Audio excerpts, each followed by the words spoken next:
ಸುಳ್ಯದ ಶಾಸಕ ರಾಜ್ಯದ ಸಚಿವರು ಆಗಿರುವ ಎಸ್ ಅಂಗಾರ ಅವರು ತೆರಳುತ್ತಾ ಇದ್ದ ಜೀಪ್ ಒಂದು ಅರ್ಥದಲ್ಲಿ ಬಾಕಿಯಾಗಿರುವ ವಿಡಿಯೋ ವೈರಲ್ ಆಗ್ತಾ ಇದೆ. ಸುಳ್ಯ ತಾಲೂಕಿನ ಆಲೆಟ್ಟಿ ಕೂಟೇಲು ಸಂಪರ್ಕ ರಸ್ತೆಯ ಪರಿಶೀಲನೆಗೆ ನಿನ್ನೆ ಹೋಗ್ತಾ ಇದ್ದ ವೇಳೆ ರಸ್ತೆಯ ಏರು ಪ್ರದೇಶದಲ್ಲಿ ಸಚಿವರು ಹೋಗ್ತಾ ಇದ್ದ ಜೀಪು ಮುಂದೆ ಚಲಿಸದೆ ಬಾಕಿಯಾಗಿದೆ. ಪರ್ಯಾಯ ಮಾರ್ಗವಿಲ್ಲದ ಕಾರಣ ಸಚಿವರು ಜೀಪಿನಿಂದ ಇಳಿದು ಏರು ರಸ್ತೆಯಲ್ಲಿ ನಡೆದುಕೊಂಡೇ ಹೋದ್ರು. ಈ ವೇಳೆ ಕುಟೇಲು ಆರಂಬೂರು ಸಂಪರ್ಕ ರಸ್ತೆಯನ್ನ ದುರಸ್ತಿಪಡಿಸುವಂತೆ ಆ ಭಾಗದ ಗ್ರಾಮಸ್ಥರು ಮನವಿಯನ್ನ ಸಲ್ಲಿಸಿದರು.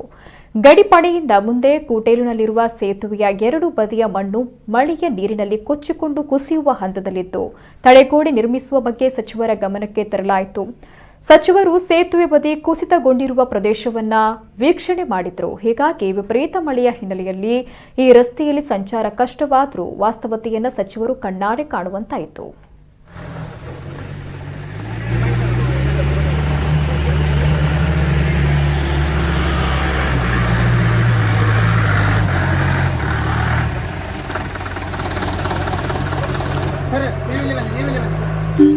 ಬೇಡ ಅದು ಮೇಲೆ ಬದ ಬೇಡ